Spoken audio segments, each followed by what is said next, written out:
Bonjour à toutes et à tous, aujourd'hui je voulais vous parler d'un élément qui vous a peut-être un petit peu choqué si eh bien, vous avez creusé le 18e vœu, donc le vœu primordial du Bouddha Amida, dont on a déjà parlé. Si vous êtes allé bien, le lire dans des sutras, il y a peut-être quelque chose qui vous a choqué à la fin de ce vœu que je n'ai pas mentionné dans les vidéos d'avant. C'est bien le principe d'exclusion qui se trouve à la fin du 18e vœu. Donc je pense qu'il est important de revenir sur ce principe d'exclusion, revenir sur la façon dont il a été compris et au final la façon dont il a été tout simplement écarté du vœu par les commentateurs. Voilà, c'est un point qui est important parce que dans le Jodo Shinshu, on insiste bien sur cette idée que justement personne n'est exclu du vœu du Bouddha. Donc comment faire quand il y a un principe d'exclusion qui se trouve à la fin du vœu primordial? Donc pour bien comprendre ce dont je suis en train de parler, je vais vous lire ici le vœu primordial dans son entièreté cette fois-ci, pour que vous ayez bien conscience de ce dont il est question. Donc voici tout simplement ce que dit le vœu primordial. C'est donc le 18e vœu. Si lorsque je serai devenu Bouddha, les êtres sentients dans les mondes des 10 directions, qui s'en remettant à moi joyeusement et sincèrement, désirant renaître dans ma terre et appelant mon nom ne serait-ce que 10 fois, ne devaient pas y naître, alors que je n'obtienne pas l'éveil parfait. C'est là où je m'étais arrêté.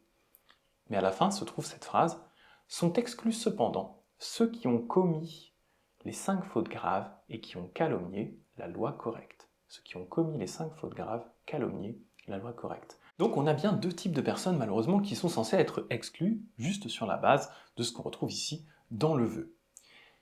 Il faut bien se rappeler déjà dans le bouddhisme que quand il y a une incompatibilité entre l'esprit et la lettre, c'est l'esprit qui va primer. Et justement pour les commentateurs, le Bouddha Amida ne peut pas rejeter des gens, il doit donc y avoir une explication.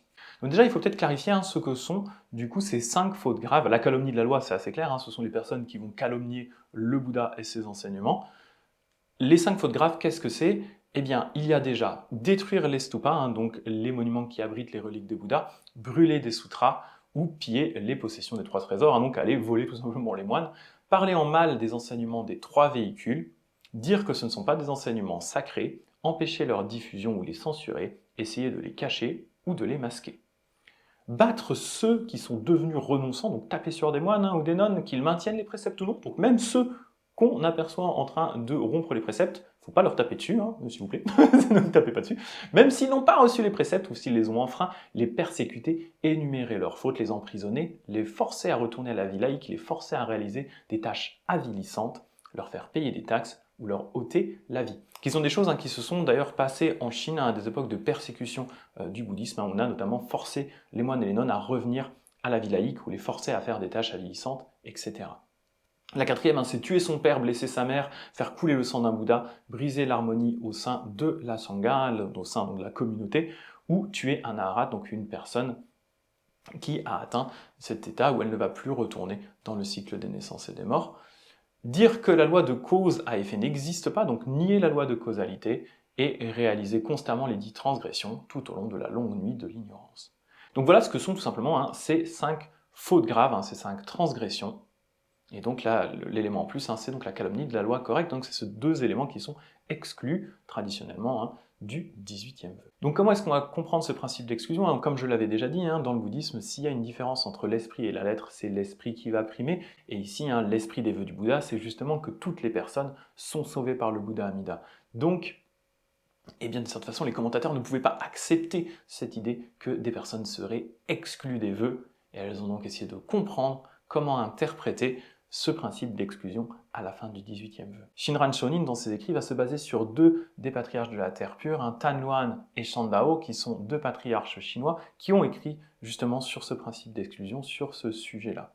Le premier, c'est Tanluan. Tanluan, comment est-ce que lui va se débrouiller avec ça? Il va tout simplement dire que oui, effectivement, dans le Grand Sutra devient infini, et dans le 18e vœu qui est donc listé dans ce sutra-là, il y a bien l'exclusion des 5 fautes graves et de la calomnie de la loi. Mais cependant, dans le Sutra des Contemplations,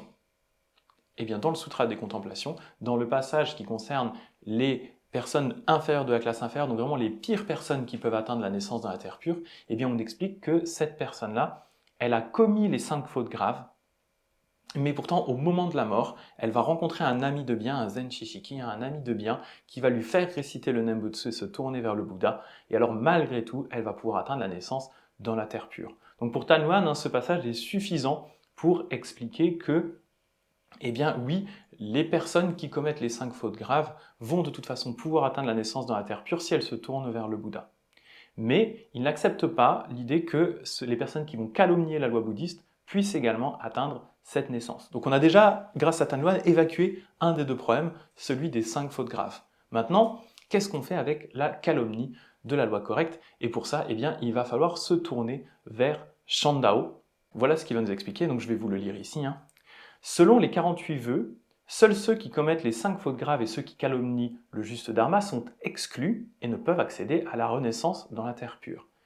Ici, selon le passage sur le plus bas degré du rang le plus bas du Sutra des Contemplations, donc c'est l'explication de Tan Luan, ceux qui calomnient le dharma sont mis à part, sont exclus, mais ceux qui commettent les 5 fautes graves sont saisis. Qu'est-ce que cela signifie?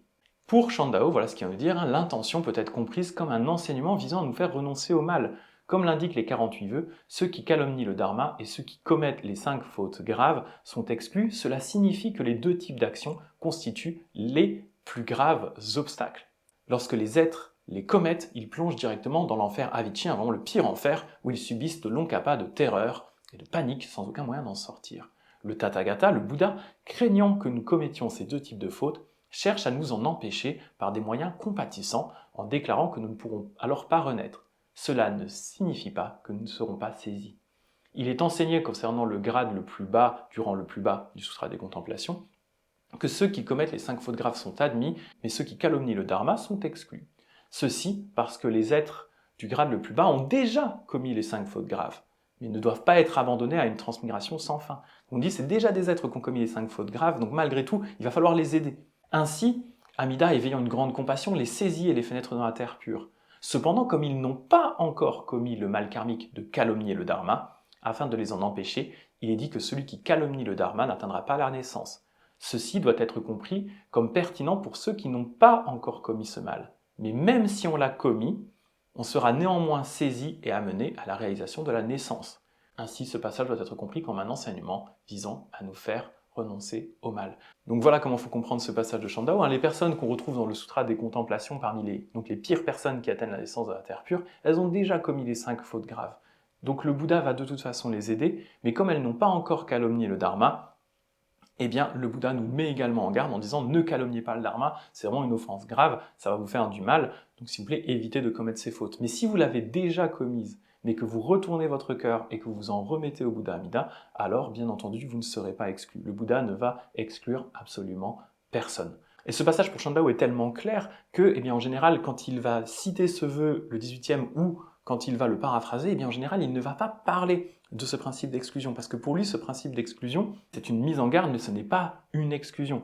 Tous les êtres finiront par atteindre la naissance dans la terre pure, aucune personne n'est réellement exclue, aucune personne n'aurait commis un mal suffisamment grand pour pouvoir être exclue de la compassion du Bouddha. Donc voilà, quand vous lisez ce principe d'exclusion, gardez en tête que ce n'est pas un principe d'exclusion suivant les commentateurs, mais que c'est tout simplement une mise en garde pour éviter de faire des choses qui sont trop mauvaises, qui nous apporteront de toute façon du mal en attendant notre naissance dans la terre pure. Donc voilà ce que j'avais à vous dire aujourd'hui. Je vous rappelle que nous avons un serveur Discord sur lequel vous pouvez nous rejoindre pour parler bouddhisme et assister à des cérémonies Jodo Shinshu tous les lundis, sauf exception, à 20h, heure française. Voilà, je vous mets le lien d'ailleurs dans la description. Voilà, merci beaucoup. Namanda.